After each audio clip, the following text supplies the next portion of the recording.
Welcome to Shukla study point. आप सभी का स्वागत है आपके अपने YouTube channel Shukla study point में। मैं शिवम शुक्ला आप सभी दोस्तों का हार्दिक स्वागत करता हूं। आज के वीडियो के माध्यम से हम लोग चर्चा करेंगे बीए थर्ड ईयर के 5th सेमेस्टर के पॉलिटिकल साइंस के सिलेबस के अकॉर्डिंग जो चैप्टर नंबर 1 है पॉलिटिकल साइंस में पेपर 1 का, उसके बारे में हम लोग जानने का प्रयास करेंगे। जब आप बीए थर्ड ईयर में होते हैं तो आपको बता दूँ कि आपको एक सब्जेक्ट के 2 पेपर देने होते हैं और उसी श्रृंखला में पेपर 1 जो है यानी प्रथम प्रश्न पत्र, उसके बारे में आज हम चर्चा करेंगे। यानी बीए थर्ड ईयर के 5th सेमेस्टर में राजनीति विज्ञान अगर आपका सब्जेक्ट है, पॉलिटिकल साइंस सब्जेक्ट है, तो उसमें 2 पेपर आपको पढ़ना पड़ेगा। पहला पेपर है यानी पेपर 1 में आपको तुलनात्मक शासन एवं राजनीति, और कैसी राजनीति, तुलनात्मक राजनीति और तुलनात्मक शासन, इसके बारे में हमको पढ़ना है पेपर 1 के अंतर्गत।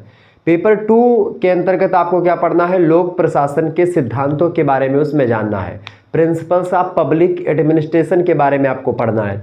यहाँ पर अंग्रेजी में इसको क्या बोलते हैं, तुलनात्मक यानी कंपैरेटिव शासन जो है उसको हम देखेंगे। ठीक है, कंपैरेटिव गवर्नमेंट एंड कॉन्स्टिट्यूशन भी एक प्रकार से तुलनात्मक हम देखेंगे, और खास करके UK, USA, Switzerland and China के संविधान की तुलनात्मक चर्चा हम लोग भी करते रहेंगे। कुल मिलाकर के तुलनात्मक राजनीति आपको पढ़ना है। तुलनात्मक राजनीति का यह मतलब बिल्कुल भी नहीं होता कि किन्हीं 2 देशों की सरकार के बीच तुलना की जाए या किन्हीं 2 संविधान की तुलना की जाए, ऐसा बिल्कुल मतलब नहीं होता है तुलनात्मक राजनीति का।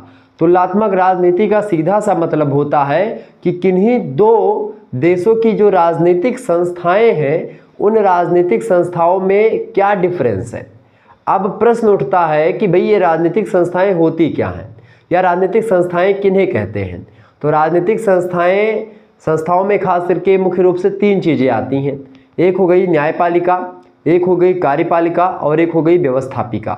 व्यवस्थापिका मतलब जो कानून को बनाती है, समझ रहे हैं। व्यवस्थापिका मतलब क्या होती है, व्यवस्थापिका या एक प्रकार से व्यवस्थापिका ना करके आप बोल सकते हो कार्यपालिका नहीं, विधायिका जिसको आप बोलते हैं, विधायिका, व्यवस्थापिका नहीं, विधायिका। तो एक हो गई विधायिका। विधायिका क्या करती है, विधि को बनाती है, इसीलिए उसका नाम है विधायिका, मतलब कानून को बनाने का काम करती है। दूसरी है कार्यपालिका, जो कि कानून को लागू करवाती है। प्रशासनिक मामला खास करके आप देखते हैं कार्यपालिका में, ज़्यादातर प्रशासनिक मामलों में आप देखते हैं जैसे डीएम वगैरह जो होते हैं, ये सब कार्यपालिका के सदस्य होते हैं। जितने नेता मंत्री आपके जैसे एमएलए, एमएलसी और आपके सांसद, ये सब जो होते हैं, ये मंत्री, ये सब आपके क्या होते हैं, ये सब आपके विधायिका के सदस्य होते हैं, संसद के सदस्य होते हैं। न्यायपालिका में आपके जैसे आपके हो गए न्यायाधीश वगैरह, वो सब जो कि अगर कोई विवाद होता है कार्यपालिका या फिर कार्यपालिका के द्वारा जो कानून मतलब कि लागू करवाया जा रहा है, जो विधायिका के द्वारा बनाया गया था, तो विधायिका के बने कानून में अगर कोई दिक्कत है तो संविधान संगत तरीके से उसकी जांच करना, ये न्यायपालिका का काम होता है। तो ये संस्थाएं जो होती हैं, इन संस्थाओं में क्या डिफरेंसेस है विभिन्न देशों में, ये आपको मुख्य रूप से पढ़ना है यहाँ पर। ठीक है, तो यहाँ पर आप देखने का प्रयास करेंगे तुलनात्मक राजनीति के बारे में। ठीक है, पेपर का आपके क्या नाम है, तुलनात्मक शासन एवं राजनीति यानी comparative government and politics, UK, USA and Switzerland और चाइना, ये 4 देशों के संविधान के बारे में आपको पढ़ना है। कुल मिलाकर के राजनीति विज्ञान में तुलनात्मक राजनीति विशिष्ट एवं बृहत होने के साथ ही साथ एक गतिशील विषय है, जिसमें समय समय पर परिवर्तन एवं बदलाव आपको देखने को मिलेंगे। शुरुआत में आपने देखा होगा अरिस्टोटल जो है या प्लेटो की अगर बात की जाए, तो ये लोग एक प्रकार से ये भी तुलनात्मक ही रहे हैं, तुलनात्मक विचारक कहे जाते हैं ये। आपको बता दूं चैप्टर नंबर 1 में आपको क्या पढ़ना है, तो चैप्टर नंबर 1 के बारे में ही हम चर्चा करेंगे आज। चैप्टर नंबर 1 में आपको पढ़ना है राजनीति के तुलनात्मक अध्ययन की प्रकृति यानी नेचर, क्षेत्र यानी स्कोप और उपयोगिता यानी इम्पोर्टेंस। तो इम्पोर्टेंस ऑफ कंपैरेटिव गवर्नमेंट के बारे में आपको जान, राजनीति के तुलनात्मक अध्ययन की प्रकृति क्या है, या फिर इसी को एक प्रकार से नेचर बोल सकते हैं, इसको विषय क्षेत्र को स्कोप बोलते हैं अंग्रेजी में, और उपयोगिता को हम लोग बोलते हैं इम्पोर्टेंस। ठीक है, तो आपको बता दूं कि राजनीति के तुलनात्मक अध्ययन की प्रकृति, क्षेत्र और उपयोगिता के साथ साथ हम सबसे पहले ये जानेंगे कि आखिरकार राजनीतिक जो तुलना होती है, तुलनात्मक राजनीति जो होती है, वो किसे कहते हैं, उसकी परिभाषा विद्वानों ने किस प्रकार से दी है। सबसे पहले हम इसको समझ लेते हैं। ठीक है, ये बात जरा थोड़ा सा ध्यान रखिएगा। तो तुलनात्मक राजनीति की बात की जाए तो सबसे पहले अरस्तु जो है प्रथम तुलनावादी अध्ययनकर्ता के रूप में सामने आते हैं। उन्होंने 158 देशों के संविधानों को पढ़ा। उसके बाद में ग्रीक नगर राज्य का विश्लेषण किया। अरस्तु ने न सिर्फ नगर राज्यों के औपचारिक संबंधों या संवैधानिक प्रावधानों का, अपितु आधारभूत सामाजिक, सांस्कृतिक और आर्थिक आधारों और इनमें समय के साथ होने वाले बदलावों का भी अध्ययन किया। प्लेटो तथा सिसरो ने न केवल राजनीतिक व्यवस्थाओं के वर्गीकरण में तुलनात्मक उपागम प्रस्तुत किया, बल्कि आदर्श राजनीतिक व्यवस्था के सुझावों में भी इसकी मदद ली। और इसी प्रकार से आधुनिक युग में आप पाते हैं तो प्लेटो के बाद में आप अरस्तु के बाद में आप देखते हैं अरस्तु सबसे पहला प्रथम तुलनात्मक विचारक माना जाता है। उसके बाद में प्लेटो, ठीक है, सिसरो, फिर आधुनिक युग में आप आ जाते हैं Machiavelli, Jean Bodin, Montesquieu, Adam Smith अर्थशास्त्री है, फिर भी ये एक प्रकार से पॉलिटिकल साइंस में भी अपनी भूमिका निभाते हैं। कार्ल मार्क्स वर्ग संघर्ष की विचारधारा देते हैं। और इसके अलावा बहुत सारी चीज़ें हैं जो कि कार्ल मार्क्स जो है पॉलिटिकल साइंस की दृष्टि से भी महत्वपूर्ण हो जाते हैं। कार्ल मार्क्स का नाम आप राजनीति में, इतिहास में, समाजशास्त्र में हर जगह आप देखेंगे। मुनरो की बात की जाए, Munro, CF Strong, Powell, Finer, Almond और कोलेमन, ये सभी ऐसे विचारक हैं, ऐसे दार्शनिक हैं, ऐसे विद्वान हैं जिन्होंने क्या किया, जिन्होंने राजनीति को तुलनात्मक वे में अध्ययन किया या तुलनात्मक राजनीति का अध्ययन किया। ये सब एक प्रकार से शुरुआत में अरस्तु, प्लेटो, सिसरो ये प्राचीन, फिर मध्यकाल में आप देखते हैं मैकियावेली, जीन बोदा, आधुनिकता में आ जाते हैं Montesquieu, Adam Smith, Karl Marx, ये सब। अच्छा, मैकियावेली, जीन बोदा ये सब भी आधुनिकता में ही आ जाते हैं एक हिसाब से, मध्यकाल कहना उचित ना होगा, ठीक है। तो इस प्रकार से ये सभी विद्वान जो है, आप नाम लिख लीजिएगा इन सभी विद्वान का, इन सभी लोगों ने क्या किया, एक के बाद एक सभी लोगों ने राजनीति के तुलनात्मक अध्ययन की रूपरेखा प्रस्तुत करी, तुलनात्मक अध्ययन के बारे में अपने अपने विचार दिए। उन्हीं विचारों में या उन्हीं लोगों में से कुछ विचारक हैं जिन्होंने तुलनात्मक अध्ययन की या तुलनात्मक राजनीति की परिभाषा दी है। तुलनात्मक राजनीति की अगर बात की जाए तो तुलनात्मक राजनीति हमारे आसपास के विश्व में होने वाली घटनाओं को समझने के लिए एक व्यवस्थित, सुसंगत और यथार्थवादी तरीका है। आपको बता दूं कि शासन के 3 स्तर होते हैं, केंद्रीय, एक संघीय, एक प्रादेशिक और एक और होता है आपका कहीं कहीं पर आपको स्थानीय शासन की बात होती है। तो शासकीय प्रशासन, वित्तीय प्रशासन, असैनिक सरकार और भी तमाम सारे सामाजिक मूल्य होते हैं जो शासन के हिस्से होते हैं। और शासन के इन अंगों को राजनीतिक संस्था कहा जाता है। और इन्हीं राजनीतिक संस्थाओं का एक प्रकार से तुलनात्मक अध्ययन, खास करके राजनीति, मतलब तुलनात्मक राजनीति कहा जाता है उसको। अब यहाँ पर नाम आता है किसका भाई, नाम आता है GK रॉबर्ट्स का। GK रॉबर्ट्स महोदय तुलनात्मक राजनीति की परिभाषा को देते हुए कहते हैं कि तुलनात्मक राजनीति बृहत्तर क्षेत्र का संकेतक है, ठीक है, मतलब इंडिकेटर है, इंडिकेट करता है हमको किस क्षेत्र का, बृहत्तर क्षेत्र का, एक बड़े क्षेत्र का, एक व्यापक क्षेत्र का, एक बड़े स्तर की विषय वस्तु है, मतलब इसकी विषय वस्तु ब्रॉड है, बड़ी है, किसकी, तुलनात्मक राजनीति की। तुलनात्मक राजनीति एक आर्ट का विषय नहीं है। तुलनात्मक राजनीति एक प्रकार से आपको मैं बता दूं, ये भविष्यवाणी करने में भी सक्षम है। तुलनात्मक राजनीति एक वैज्ञानिक विषय वस्तु है, इसकी प्रकृति वैज्ञानिक है, ठीक है, ये बात ध्यान रखिएगा। ये समाजशास्त्र की भांति नहीं है, ये समाजशास्त्र से 4 कदम आगे वाला विज्ञान है। ये पॉलिटिकल साइंस में भी एक प्रकार से आप देखते हैं, पॉलिटिकल साइंस में जरूर इसको हम पढ़ते हैं, लेकिन अगर इसको चाहें तो हम एक अलग विषय के रूप में भी पढ़ सकते हैं, इतना ब्रॉड है इसकी विषय वस्तु। तो वही बात करें यहाँ पर, GK रॉबर्ट्स कहते हैं कि तुलनात्मक राजनीति बृहत्तर क्षेत्र का संकेतक है। जब हम ध्यान करते तुलनात्मक राजनीति का तो हमको ध्यान आता है कि भाई एक बड़ा विषय क्षेत्र की बात हो रही है यहाँ पर, ऐसे बड़े क्षेत्र में जिसमें तुलनात्मक सरकार गैर शासकीय कबीलों को, गैर शासकीय मतलब जो शासकीय नहीं है, तुलनात्मक सरकार गैर शासकीय कबीलों, संप्रदायों एवं गैर शासकीय संगठनों की राजनीति का भी अध्ययन किया जाता है। मतलब इसमें केवल शासकीय या सरकारी चीज़ों का ही अध्ययन नहीं, बल्कि इसमें तुलनात्मक सरकार जो होती है वो तुलनात्मक सरकार गैर सरकारी कबीलों का, संप्रदायों का और गैर शासकीय संगठनों की राजनीति का भी अध्ययन किया जाता है तुलनात्मक राजनीति में। ये बात बताई किसने, GK रॉबर्ट्स ने। इसके बाद में नाम आता है एडवर्ड A फ्रीडमैन का। फ्रीमैन का। वैसे बहुत सारे विद्वान और भी परिभाषा देते हैं अपने अपने हिसाब से, लेकिन इन लोगों ने एक प्रकार से बड़ी ज़बरदस्त परिभाषाएं दी, सभी लोगों ने दी हैं, लेकिन सभी को पढ़ना उतना ज़्यादा एक प्रकार से ना आपके पास समय है और ना एक प्रकार से आप उतना याद कर पाएंगे। तो जो भी याद हो रहा है आप एक आध दो परिभाषाओं को याद कर लीजिएगा, वही बहुत है, ठीक है, ये बात ध्यान रखिएगा। तो करना क्या है आपको, बस एक आध परिभाषा इन्हीं में से दो में से याद कर लेनी है। लिखित वालों के लिए इंपॉर्टेंट हो जाएगा, ऑब्जेक्टिव वालों के लिए भी इंपॉर्टेंट हो जाएगा, और ऑब्जेक्टिव वालों के लिए मैं यूनिट वाइज एक प्रकार से व्यवस्था कर रहा हूँ। जैसे एक यूनिट 1 और मतलब 8 इकाई है आपके सिलेबस में, तो यूनिट 1 के जो जितने भी ऑब्जेक्टिव होंगे एक वीडियो में, यूनिट 2 के जितने ऑब्जेक्टिव होंगे दूसरी वीडियो में, यूनिट 3 के जितने ऑब्जेक्टिव होंगे तीसरी वीडियो में, इस प्रकार से 8 वीडियो में संपूर्ण ऑब्जेक्टिव वाला मैं क्लियर करवा दूंगा।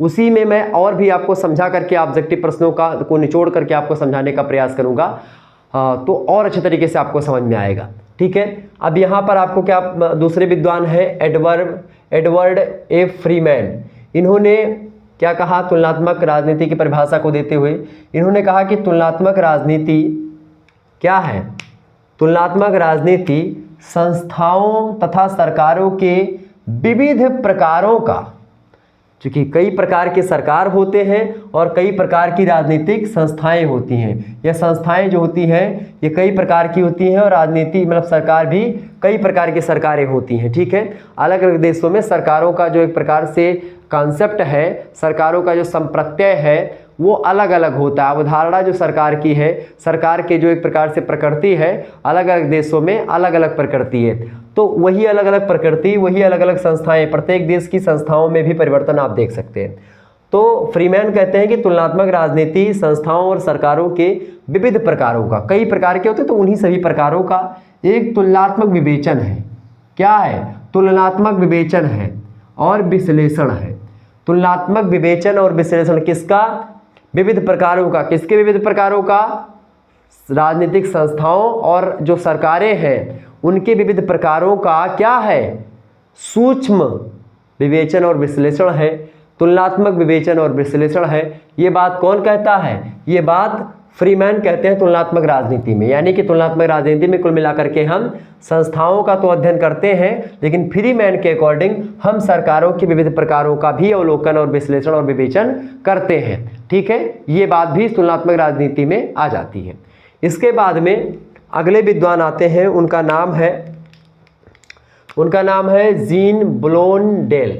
जीन ब्लोंडेल की अगर बात की जाए तो वो कहते हैं कि तुलनात्मक शासन वर्तमान विश्व में राष्ट्रीय सरकारों के प्रतिमानों का अध्ययन है। किसका अध्ययन है भाई?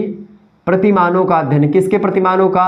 राष्ट्रीय सरकारों के प्रतिमानों का अध्ययन है। क्या?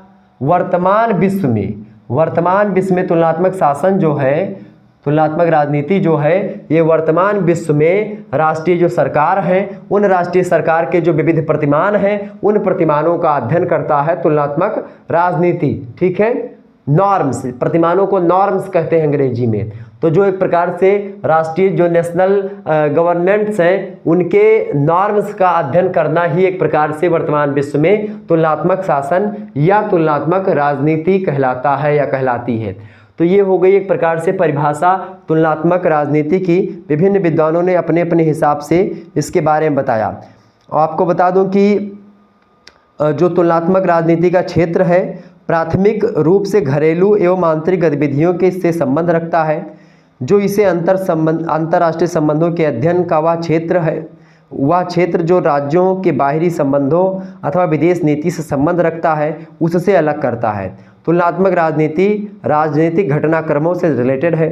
सबसे महत्वपूर्ण बात यह है कि यह विश्लेषण की तुलनात्मक विधि के द्वारा परिभाषित होता है। अलग अलग विद्वानों ने अलग अलग तरीके से तुलनात्मक राजनीति को परिभाषित किया है, ठीक है। और उन्हीं में से ये 3 विद्वान जो है बड़े फेमस विद्वान हैं जिनके बारे में हमने बताया, जी.के. रॉबर्ट्स, एडवर्ड ए फ्रीमैन, जीन ब्लोंड्स।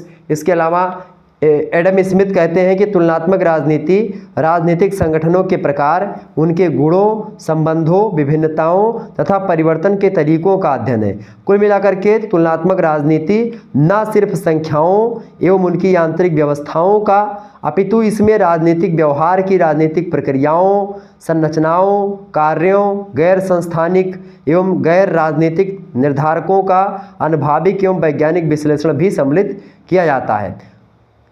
सिर्फ यही नहीं कि तुलनात्मक राजनीति में मुख्यतः अध्ययन की विधि तथा अध्ययन का विषय को भी सम्मिलित माना जाता है। अध्ययन की विधि के रूप में तुलनात्मक राजनीति तुलना पर आधारित होती है, जबकि अध्ययन के विषय में तुलनात्मक राजनीति एक राज्य, समाज, देश अथवा राजनीतिक व्यवस्था में हो रहे राजनीतिक घटनाक्रमों को समझने तथा वर्णन करने पर जोर देता है। ठीक है, ये बात ध्यान रखिएगा। तो ये है तुलनात्मक राजनीति के बारे में कुछ बातें जो कि मैंने आपको बताई।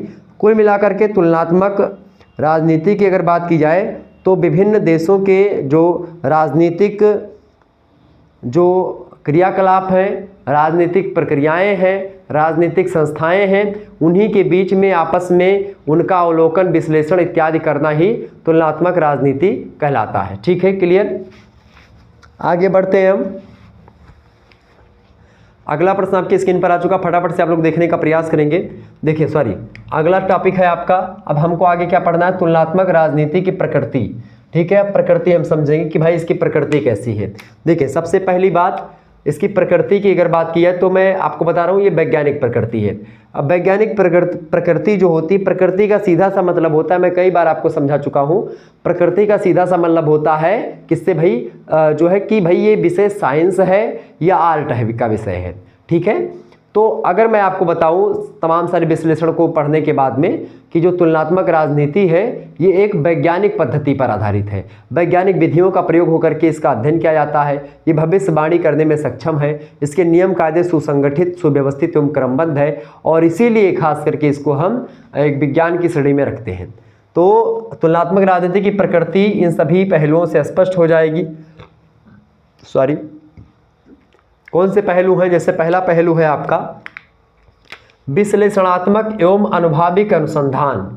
चूंकि तुलनात्मक राजनीति में विश्लेषणात्मक और अनुभाविक अनुसंधान होते हैं। विश्लेषणात्मक मतलब खूब अच्छे तरीके से उसको डिफाइन करके, विश्लेषण करके, उसका एनालिसिस करके तब किसी मुद्दे को बताया जाता है। मतलब एनालिसिस बहुत ज़बरदस्त तरीके से होता है और विधिवत तरीके से होता है, यानी कि जिस भी विषय में एनालिसिस होता है उसमें एक प्रकार से विश्लेषण होता है, वो विषय वस्तु वैज्ञानिक होती है। अनुभाविक मतलब इसमें अनुभव भी है और विश्लेषणात्मक चीज़ें भी होती हैं। तो अनुसंधान इसमें कैसे होते हैं, विश्लेषणात्मक एवं अनुभाविक अनुसंधान है इसमें होता है और इसी कारण से इसकी प्रकृति जो है वैज्ञानिक भी है। दूसरी बात जो कि इसकी प्रकृति को स्पष्ट करती है वो है वस्तुनिष्ठ एवं मूल्य रहित अनुभाविक अध्ययन। मूल्य रहित अनुभाविक अध्ययन मतलब एक प्रकार से ये जो वैल्यूज़ हैं वो नहीं होते हैं, खास करके इसमें इस पे वैज्ञानिक फैक्ट का एक प्रकार से प्रभाव होता है। मतलब वस्तुनिष्ठ अध्ययन होता है। वस्तुनिष्ठ का मतलब क्या हो गया, वस्तुनिष्ठ का मतलब होता है ऑब्जेक्टिव। जिस प्रकार से ऑब्जेक्टिव प्रश्नों में या तो सही या तो गलत होता है, उसके बाद में कोई दूसरा चार नहीं कि भाई 1 नंबर का प्रश्न है और आपने कुछ गलत कर दिया थोड़ा सा तो आधा नंबर आपको दे दिया जाए, आधा नंबर काट लें, ऐसा नहीं होता है। जबकि लिखित परीक्षाओं में या मूल्य से रिलेटेड परीक्षाएं जो होती हैं, सब्जेक्टिव परीक्षाएं जो होती हैं, उन परीक्षाओं में क्या होता है कि अगर आप 10 नंबर का प्रश्न है, आपने अच्छा लिखा है कुछ और कुछ गलत लिखा है, तो क्या होगा कि आपको 4-5 नंबर दे देंगे और बाकी नंबर आपके काट लेंगे।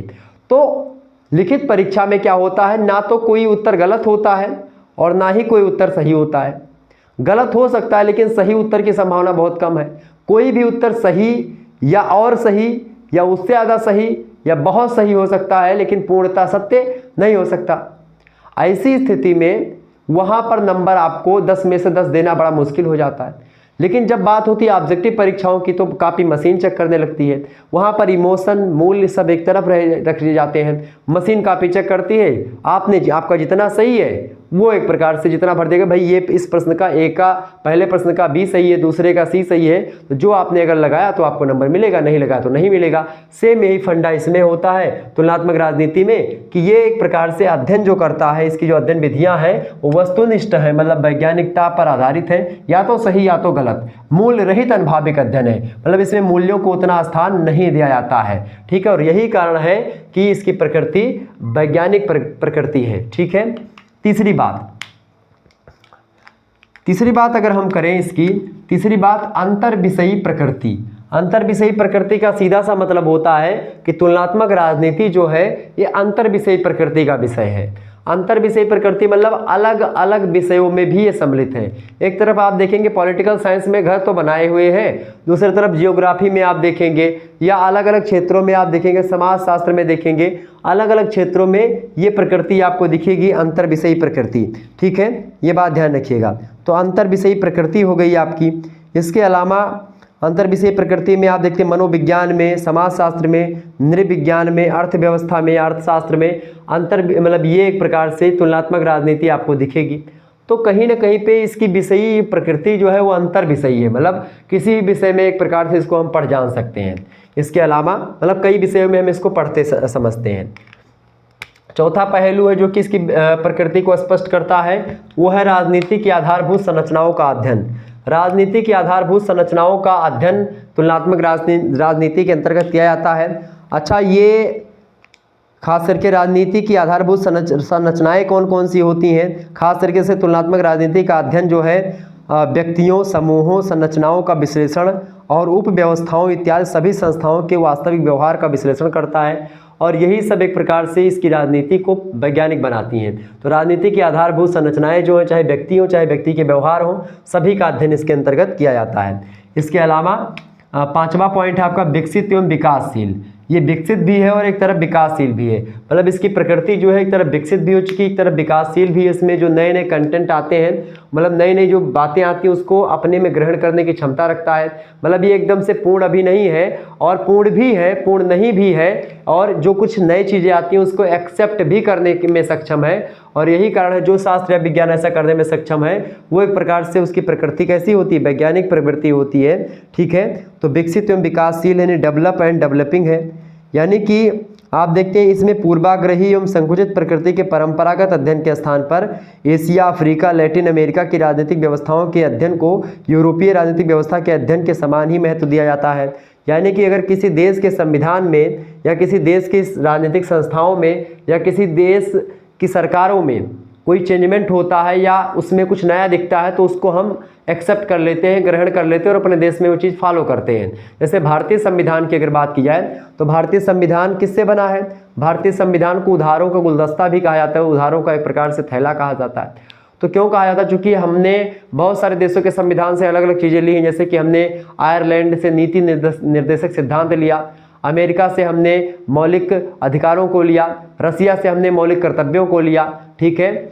इसी प्रकार से हमने और भी चीज़ों को ग्रहण किया, जैसे संसदात्मक शासन व्यवस्था हमने इंग्लैंड के संविधान से ली है, ठीक है। संघात्मक व्यवस्था हमने कनाडा के संविधान से ली है।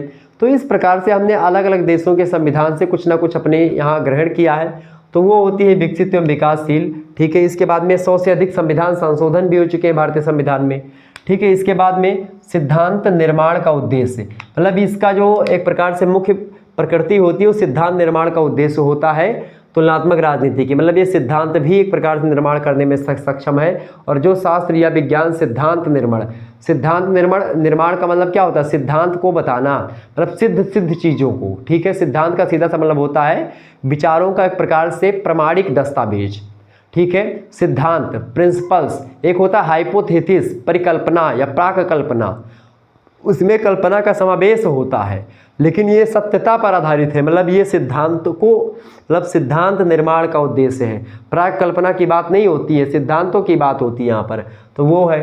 इसके अलावा राजनीतिक व्यवस्थाओं का अध्ययन, राजनीतिक व्यवस्थाओं का अध्ययन भी एक प्रकार से तुलनात्मक राजनीति की प्रकृति के अंतर्गत किया जाता है, और राजनीतिक व्यवस्थाओं का अध्ययन इसके अंतर्गत करते हैं।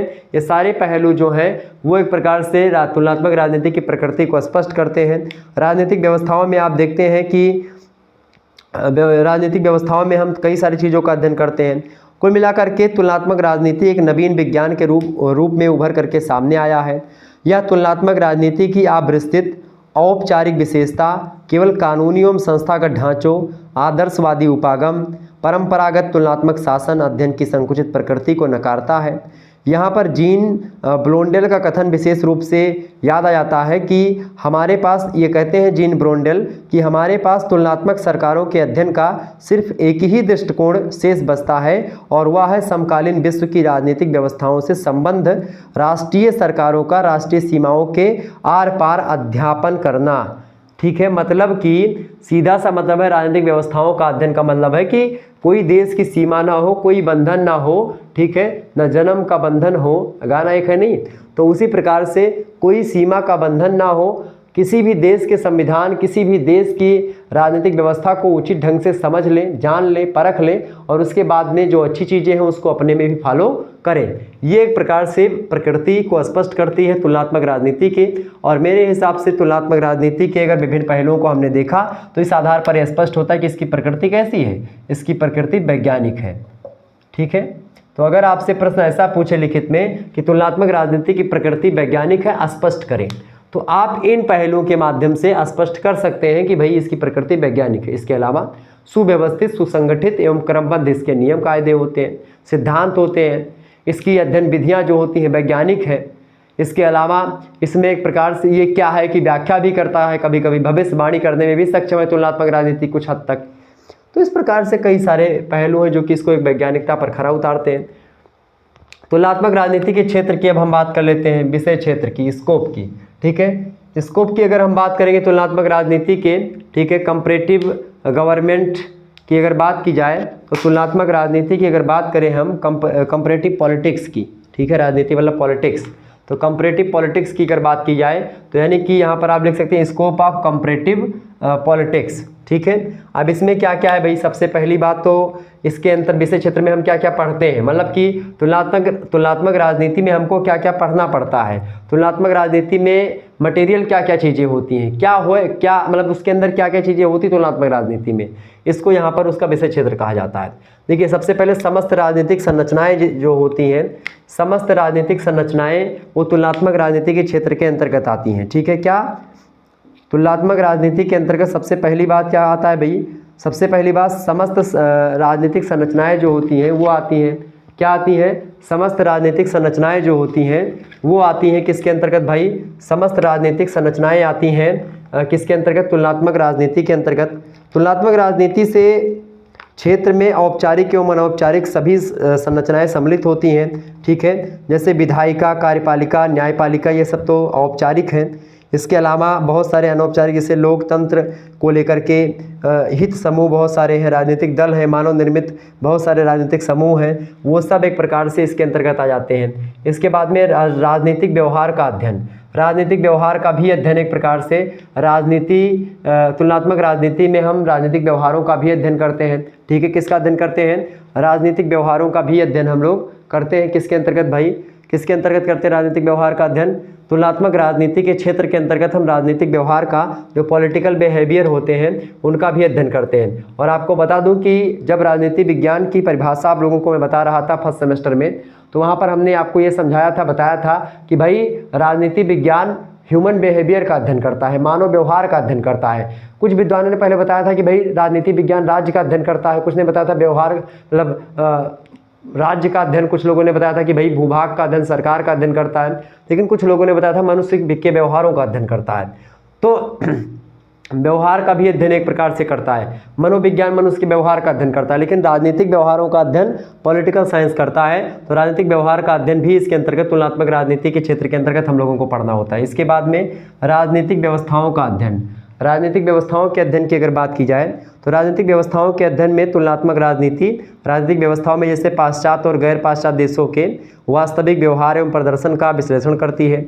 राजनीतिक व्यवस्थाओं का विश्लेषण एवं तुलना उनकी संरचनाओं, कार्यों, क्षमताओं तथा प्रदर्शन के आधार पर की जाती है। कुल मिलाकर के अगर ये मैं आपको बताऊं, राजनीतिक व्यवस्थाओं का अध्ययन, जो भी राजनीतिक व्यवस्थाएं होती हैं उन सभी सिस्टम्स का अध्ययन एक प्रकार से तुलनात्मक राजनीति में हम लोग करते हैं, पॉलिटिकल साइंस से रिलेटेड जितनी भी व्यवस्थाएं होती हैं। इसके अलावा कार्यात्मक अध्ययन भी एक प्रकार से इसके अंतर्गत हम लोग करते हैं।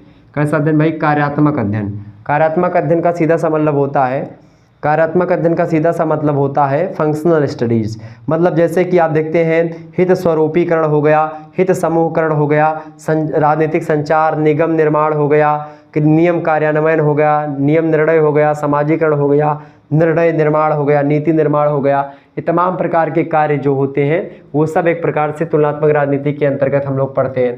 तो ये हो गया इसका विषय क्षेत्र में। इसके बाद में हमको इसके विषय क्षेत्र में आगे क्या पढ़ना है, समानताओं तथा विभिन्नताओं का अध्ययन। ये एक प्रकार से समानताओं और विभिन्नताओं का भी अध्ययन एक प्रकार से इसके अंतर्गत हम लोग करते हैं।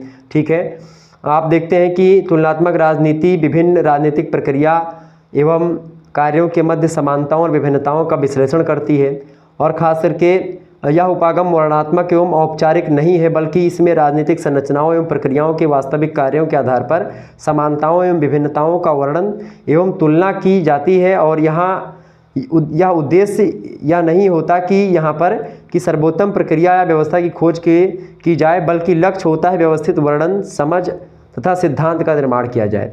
कुल मिलाकर के सिद्धांतों के निर्माण के लिए समानताओं और विभिन्नताओं का अध्ययन एक प्रकार से किया जाता है तुलनात्मक राजनीति में। ठीक है, ये यहाँ पर हो गया चीज़ें, यानी तुलनात्मक राजनीति में क्या क्या समानताएं हैं हमारे देश के और अलग के देश के राजनीतिक व्यवस्थाओं में। ठीक है, क्या विभिन्नताएं हैं, उन समानताओं और विभिन्नताओं का अध्ययन करने के बाद में फिर निर्णय लिया जाता है। इसके बाद में पर्यावरण का भी अध्ययन हम लोग करते हैं तुलनात्मक राजनीति के विषय क्षेत्र के अंतर्गत। तो इस प्रकार से ये सारी चीज़ें हम लोग जानने का प्रयास करते हैं इसके अंतर्गत। तो राजनीति विज्ञान मतलब तुलनात्मक राजनीति में हम लोग समस्त राजनीतिक संरचनाओं का अध्ययन करते हैं, राजनीतिक व्यवहार का अध्ययन करते हैं, राजनीतिक व्यवस्थाओं का अध्ययन करते हैं, कार्यात्मक अध्ययन करते हैं, समानताओं तथा विभिन्नताओं का अध्ययन करते हैं, पर्यावरण का भी अध्ययन करते हैं। इसके बाद में अगला जो आपका पॉइंट है वो है भाई कि इसकी क्या उपयोगिता है। ये अगला चैप्टर मतलब अगला जो पॉइंट है आपका टॉपिक है वो कौन सा है चैप्टर नंबर 1 में, तुलनात्मक राजनीति की उपयोगिता, यानी इम्पोर्टेंस ऑफ कंपैरेटिव पॉलिटिक्स। ठीक है, इसकी उपयोगिता क्या है, तो पहली उपयोगिता है राजनीति में सिद्धांत निर्माण के लिए। सिद्धांत निर्माण की दृष्टि से अगर देखें तो तुलनात्मक राजनीति की बहुत ज़बरदस्त उपयोगिता है। ठीक है, तो सिद्धांत बनाने के लिए, सिद्धांत निर्माण के लिए राजनीति में खास करके तुलनात्मक राजनीति बहुत उपयोगी होती, क्योंकि कोई भी सिद्धांत अगर आप बनाते हैं तो वो सिद्धांत सही है या वो सिद्धांत गलत है या उस सिद्धांत में जो कमियां रह रही हैं वो बात तभी पता चलेगी जब आप दूसरे देशों के संविधान या दूसरे देशों के नियम कायदों के बारे में, वहाँ की संरचनाओं के बारे में, प्रक्रियाओं के बारे में जानेंगे, पढ़ेंगे, समझेंगे, तभी आप अपने यहाँ के चीज़ों को बनाने में सक्षम हो पाएंगे और क्या गलतियाँ हमारे यहाँ इसको जान पाएंगे। क्योंकि कुछ समाज आगे होते हैं, कुछ समाज पीछे होते हैं, तो इस दृष्टि से हमको अलग अलग देशों के संविधानों के बारे में, अलग अलग देशों के रीति रिवाजों के बारे में, वहाँ के एक प्रकार से व्यवस्थापिकाओं मतलब व्यवस्था के बारे में और वहाँ की संरचना के बारे में, राजनीतिक सभी चीज़ों के बारे में हमको जानना चाहिए। ठीक है, तो उन सभी से क्या होता है, सिद्धांत निर्माण में हमको आसानी होती है। और ये सारी चीज़ें हम लोग तुलनात्मक राजनीति में ही पढ़ते हैं, विभिन्न देशों के राजनीतिक व्यवस्थाओं के का अध्ययन हम लोग उसी में करते हैं। ठीक है, तो पहली बात। दूसरी बात यहाँ पर है राजनीतिक संस्थाओं के सुधार में सहायक है। राजनीतिक संस्थाओं में अगर कोई कमियां रह रही हैं तो उनके सुधार में भी एक प्रकार से जब आप तुलनात्मक राजनीति करते हैं या तुलना करते हैं अपनी राजनीति से किसी दूसरे देश की राजनीति से, तो एक प्रकार से जब आप तुलना करेंगे संस्थाओं में, तुलना करेंगे नियम कायदों में किसी दूसरे देश से, तो उसमें जो हमारे देशों में कमियां रह रही हैं या जो एक प्रकार जिस सिचुएशन में वहाँ पर जो नियम कायदे लागू हैं, क्या वो सिचुएशन हमारे यहाँ है, अगर वो सिचुएशन है तो वहाँ पर हमको वही नियम लागू करना चाहिए क्योंकि वहाँ पर पहले से चल रहा है, या फिर उन लोगों ने देखा कि भाई भारत में इस सिचुएशन में ये कानून लागू हो रहा है तो उनके यहाँ जब ऐसी स्थिति उत्पन्न होगी तो वो वहाँ पर हमारे यहाँ कानून लगाएंगे। तो इस प्रकार से एक देश दूसरे देश के जो है सिचुएशंस और नियम का एक प्रकार से जो प्रवाह है उसको ध्यान में रख करके कि भाई कौन सा नियम किस स्थिति में फॉलो होता है और किस प्रकार के से काम करता है, ये सारी चीज़ें वो जान पाते हैं। और यही कारण है कि राजनीतिक संस्थाओं में जो कमियां रहती हैं उसमें सुधार की दृष्टि से बड़ा सहायक होता है तुलनात्मक राजनीति। तीसरी उपयोगिता इसकी है सामान्य सिद्धांतों के निर्माण में सहायक। जो सामान्य सिद्धांत होते हैं उसके निर्माण में भी ये सहायता करता है तुलनात्मक राजनीति, इस दृष्टि से भी इसकी उपयोगिता है। इसके अलावा राजनीतिक व्यवहार को समझने में सहायक है। राजनीतिक जो व्यवहार है, पॉलिटिकल बिहेवियर को भी समझने में आप तुलनात्मक राजनीति के द्वारा समझ पाएंगे। तुलनात्मक राजनीति से विभिन्न देशों के राजनीतिक व्यवहार को आप जान पाते हैं और इस दृष्टि से अपने यहाँ के भी राजनीतिक व्यवहार को आप समझ पाएंगे। ठीक है, तो कई सारे मामलों में सहायता करता है। इसके अलावा आपको यहाँ पर शायद ना दिख रहा हो, नीचे मैं थोड़ा सा यहाँ पर करना चाहूँगा, तो आप लोग थोड़ा सा देखिएगा। 1 मिनट रुकेंगे।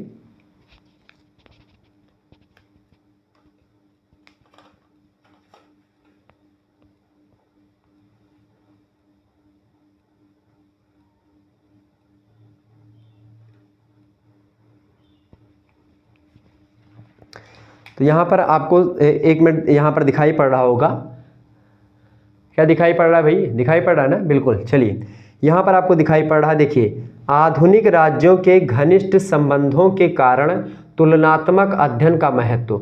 चूंकि आधुनिक राज्यों के घनिष्ठ संबंधों के कारण क्या होता है? तुलनात्मक अध्ययन का महत्व होता है। तुलनात्मक राजनीति के चलते या तुलनात्मक राजनीति की उपयोगिता इस दृष्टि से है, चूंकि आधुनिक राज्यों के संबंधों में घनिष्ठता आती है, और खास करके जब घनिष्ठता आएगी तभी आप जो चीज़ें हैं उनको जान पाएंगे। चूंकि कोई आधुनिक देश है तो उस आधुनिक देश ने क्या क्या चीज़ें करी हुई हैं और वो आधुनिक देश क्या चाह रहा है, वो सारी चीज़ें आप जान पाएंगे और इस तरीके से आप जो है अच्छे तरीके से उसको समझ पाएंगे। तो इस दृष्टि से भी उपयोगिता है। अब यहाँ पर अगली उपयोगिता क्या है? यहाँ पर छठी उपयोगिता है कि भाई राजनीति विज्ञान में खास करके तुलनात्मक राजनीति की उपयोगिता है कि यह एक वैज्ञानिक प्रणाली है। मतलब यह एक क्या है? वैज्ञानिक प्रणाली है, और वैज्ञानिक प्रणाली जो होती है उसकी प्रकृति को स्पष्ट करती है। तो खास करके तुलनात्मक राजनीति की उपयोगिता इस दृष्टि से भी है चूँकि ये वैज्ञानिक प्रणाली पर आधारित है। ये भी इसकी एक महत्व है, इसका उपयोगिता इंपॉर्टेंस है। इसके अलावा अगली बात है कि राजनीतिक संस्थाओं के विभिन्न संदर्भों को समझने में सरलता, यानी राजनीतिक संस्थाएं जो हैं उनके विभिन्न संदर्भ जो हैं, संदर्भ मतलब क्या होता है कि विभिन्न संस्थाएं जो राजनीतिक संस्थाएं हैं वो किस दृष्टि से बनाई गई हैं, उन संस्थाओं का क्या उद्देश्य है, किन संदर्भ से बनाई गई हैं, उन सभी की जानकारी या उन सभी संदर्भों को समझने में आपको सहायता मिलती है। किससे? राजनीतिक मतलब तुलनात्मक राजनीति से। इसके अलावा विभिन्न देशों की सामाजिक, आर्थिक और ऐतिहासिक पृष्ठभूमि का ज्ञान होता है आपको। आप अलग अलग देशों की सामाजिक स्थिति के बारे में जान पाते हैं, सामाजिक पृष्ठभूमि के बारे में, आर्थिक पृष्ठभूमि और आर्थिक इतिहास के बारे में, ऐतिहासिक पृष्ठभूमि के बारे में और सिचुएशन के बारे में आप लोग समझ पाते हैं। कब? जब आप तुलनात्मक राजनीति का अध्ययन करते हैं। तो इस दृष्टि से भी उपयोगिता है इसकी। इसके अलावा इसकी उपयोगिता यह भी है कि तुलनात्मक राजनीति की वर्तमान अवस्था, तुलनात्मक राजनीति की वर्तमान अवस्था भी एक प्रकार से हमको जाननी चाहिए और इसकी भी उपयोगिता है। खास करके तुलनात्मक राजनीति की उपयोगिता में तुलनात्मक राजनीति की वर्तमान अवस्था भी इंपॉर्टेंट भूमिका निभाती है। 10वीं बात है शासन व्यवस्थाओं की समानताओं एवं असमानताओं को स्पष्ट करता है। तो जो शासन व्यवस्था की समानताएं हैं, किन देशों में कैसा चीज़ें हैं, उनमें क्या समानताएं हैं और क्या असमानताएं हैं, इस दृष्टि से भी एक प्रकार से तुलनात्मक राजनीति की उपयोगिता है। तो इस प्रकार से ये सारी उपयोगिताएं हैं। वैसे तुलनात्मक राजनीति से जुड़ी कई सारी कठिनाइयां भी हैं, क्योंकि आधुनिक युग की राजनीतिक व्यवस्थाएं एवं संस्थाएं परंपरागत संस्थाओं से अधिक पेचीदा अथवा जटिल हैं।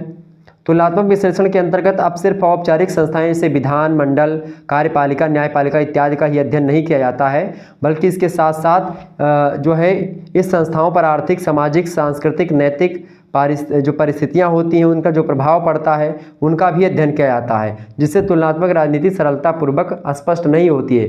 कुल मिलाकर के अब क्या हो रहा है, पहले केवल कार्यपालिका, न्यायपालिका इन्हीं सब का अध्ययन हम लोग करते थे, लेकिन आजकल क्या है, आजकल हर एक चीज़ का अध्ययन करते हैं हम। हमारे जो विचार हैं, हमारा क्या परंपरा थी, क्या चीज़ें थी, उसको हम भूल जाते हैं। बस हम ये फोकस करते हैं कि भाई उस देश में ऐसा हो रहा है, अब वो वहाँ पर क्यों हो रहा है, वहाँ की सिचुएशंस कैसी हैं और उस दृष्टि से वहाँ पर चीज़ें जो हो रही हैं वो एक प्रकार से क्यों हो रही हैं, कैसे हो रही हैं, वो सारी सिचुएशन वहाँ की सिचुएशन है और वहाँ की सिचुएशन की तुलना यहाँ की सिचुएशन से लोग करते हैं। या अलग देश में बैठा कोई व्यक्ति किसी दूसरे देश में हो रही चीज़ों की तर्क देता है कि वहाँ पर ये हो रहा तो यहाँ पर भी होना चाहिए। ये नहीं सोचता कि वहाँ की सिचुएशन क्या थी और वहाँ किन कारणों से वो चीज़ हुई है। वो कारण यहाँ पर हो या ना हो, लेकिन फिर भी वो चीज़ यहाँ पर चाहिए चूंकि उस देश में हो रहा है, चूंकि वह देश कई मामलों में हमसे आगे है, इसीलिए उसका हम हर एक चीज़ नकल करने पे तुले हो जाते हैं। और जब ऐसी स्थिति उत्पन्न होती है तो तुलनात्मक राजनीति वहाँ पर एक प्रकार से कठिनाई उत्पन्न करती है राजनीति में। जहाँ एक तरफ तुलनात्मक राजनीति बहुत ज़्यादा फायदा करती है लोगों का, बहुत ज़्यादा एक प्रकार से आगे बढ़ाती है राजनीति को, वहीं एक तरफ राजनीतिक और मानवीय जो एक प्रकार चीज़ें होती हैं उनका हनन भी होता है। ठीक है, कि भाई किस सिचुएशन में, किस देश में कौन सा नियम लागू हुआ, और वही नियम को लेकर के आज यहाँ पर आप बैठे हो कि भाई ये नियम लागू होना चाहिए, तो कहीं ना कहीं पे वो क्या है, उसमें दिक्कत है ना, बिल्कुल दिक्कत है। क्योंकि सिचुएशंस और समय के हिसाब से और हर एक समाज में परिवर्तन जो होता है या एक प्रकार से बदलाव साथ नहीं होता है, अलग अलग स्थान पर अलग अलग समय में अलग अलग परिवर्तन होता है। सभी समाजों में समान तरीके से बदलाव नहीं होता है। सभी राजनीतिक मामलों में एक प्रकार से एक बैग, सभी का संविधान का एक साथ बना है, नहीं बना है, किसी का संविधान पहले किसी का बाद में बना है, ठीक है। तो ये जरूरी नहीं जिसका बाद में बना है उसका सही है, जिसका पहले बना था उसका सही है। हो सकता है आगे आने वाले में, चूंकि संशोधन इसीलिए तो होते संविधान में, क्योंकि जो गड़बड़ियां हैं, जो समय के हिसाब से हम आगे बढ़ रहे हैं, तो समय के हिसाब से हमको और क्या चाहिए, अब हमारे लिए क्या नियम सुटेबल है, हमारे लिए या हमारे एक प्रकार से लोक कल्याणकारी के लिए हमारे लिए क्या चीज़ें अब उपयोगी हैं, क्या चीज़ें एक प्रकार से हमको और सरल और अच्छा बना सकती हैं और हमको आगे बढ़ा सकती हैं, उन कायदे को, उन नियमों को एक प्रकार से हमको आगे बढ़ाना है और राजनीति में शामिल करना है, ठीक है। तो इस प्रकार से मैंने आपको समझा दिया। ये हो गया आपका चैप्टर नंबर 1। चैप्टर नंबर 1 में हमने राजनीति के तुलनात्मक अध्ययन की अर्थ, परिभाषा, प्रकृति, क्षेत्र और उपयोगिता के बारे में विस्तार से आपको बताया, ठीक है। चलिए फिर मिलते हैं हम नेक्स्ट वीडियो में, तब तक के लिए जय हिंद, जय भारत। आप सभी का बहुत बहुत धन्यवाद हमारे से जुड़ने के लिए। इसी प्रकार से अपना प्यार हमेशा बनाए रखिएगा। Good night all of you, बहुत बहुत धन्यवाद।